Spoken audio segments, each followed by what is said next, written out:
नमस्कार। आइए आज हम इस वीडियो के माध्यम से एट ग्रेड वर्कबुक प्रश्नोत्तर पुस्तिका कक्षा 8 विषय सामाजिक विज्ञान सत्र 2022-23। देखिए, हम इसके अंतर्गत अध्याय 3 पाठ्यपुस्तक है सामाजिक एवं राजनीतिक जीवन, इससे लिया गया यह अध्याय है। अध्याय 3 हमें संसद क्यों चाहिए। इसके सभी प्रश्नों के आंसर हम पाठ्यपुस्तक से ही पूर्ण कर सकते हैं। तो आइए हम देखेंगे कि पाठ्यपुस्तक के अनुसार हम इसके आंसर किस प्रकार से लिख सकते हैं। तो आइए देखते हैं। देखिए, यदि आप इसी प्रकार से इसके आगे के अन्य अध्याय और अन्य विषय के सभी वीडियो देखना चाहते हैं तो आप हमारे इस चैनल से जुड़े रहिए। इस चैनल को सब्सक्राइब अवश्य कर लें, साथ ही बेल आइकन को प्रेस जरूर कर लें ताकि आने वाले सभी वीडियो आप तक पहुंचते रहेंगे। तो आइए देखते हैं अध्याय 3 का संपूर्ण हल किस प्रकार से करेंगे। प्रश्न पहला है, कोई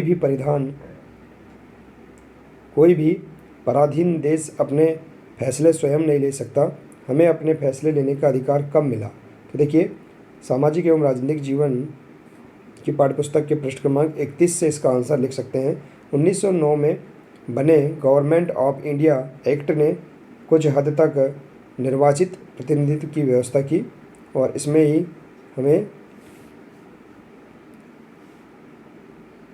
स्वयं फैसले नहीं लेने का अधिकार था इसमें।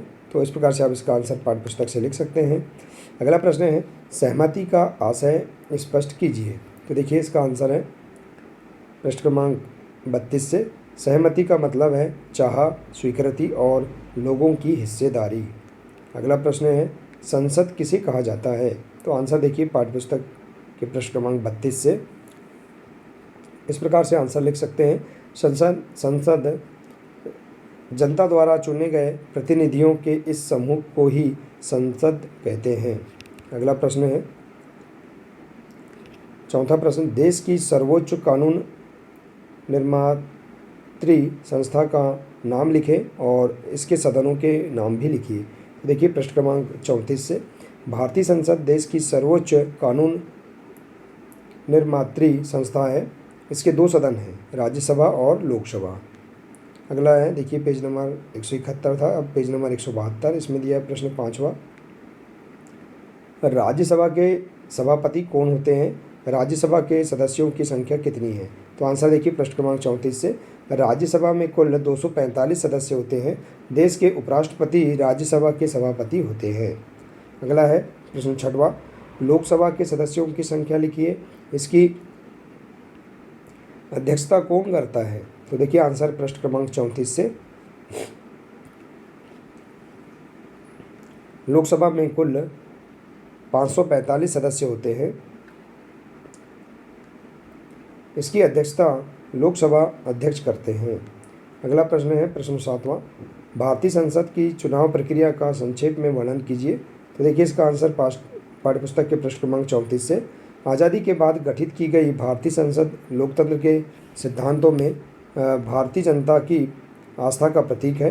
ये सिद्धांत हैं निर्णय प्रक्रिया में जनता की हिस्सेदारी और सहमति पर आधारित शासन। इस प्रकार से आप इसका आंसर पाठ्यपुस्तक से लिख सकते हैं।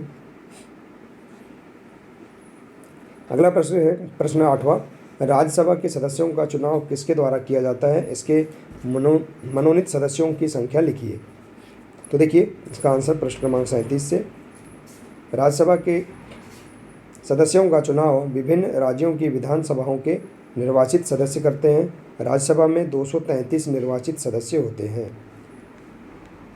पेज नंबर है 173। इसका प्रश्न देखिए, लोकतंत्र के स्वस्थ संचालन में विपक्षी दल की क्या भूमिका होती है। तो देखिए इसका आंसर पृष्ठ क्रमांक 37 से, लोकतंत्र के स्वस्थ संचालन में विपक्षी दल एक अहम भूमिका अदा करते हैं। वे सरकार की नीतियों और कार्यक्रमों की कमियों को सामने लाते हैं और अपनी नीतियों के लिए जन समर्थन जुटाते हैं। तो इस प्रकार से आप 9वें प्रश्न का आंसर लिख सकते हैं।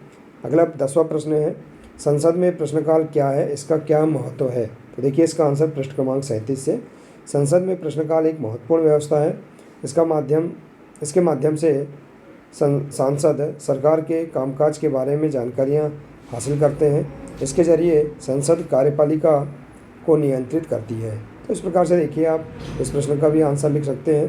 तो हम इस प्रकार से पाठ्यपुस्तक के आधार पर हम देखिए इस अध्याय के सभी 10 प्रश्नों के आंसर हम आसानी से खोजकर समझकर हम लिख सकते हैं। देखिए इस प्रकार से, देखिए वार्षिक परीक्षाओं में एडग्रेड अभ्यास पुस्तिका से ही सभी प्रश्न पूछे जा सकते हैं। तो आप सभी अध्याय के प्रश्नों के आंसर पाठ्यपुस्तक के अनुसार ही राइट आंसर लिखें। तो देखिए आशा है कि आपको इस अध्याय के सभी प्रश्नों के आंसर समझ में आ गए होंगे। मिलते हैं इसी प्रकार से नए अगले वीडियो के साथ। नमस्कार।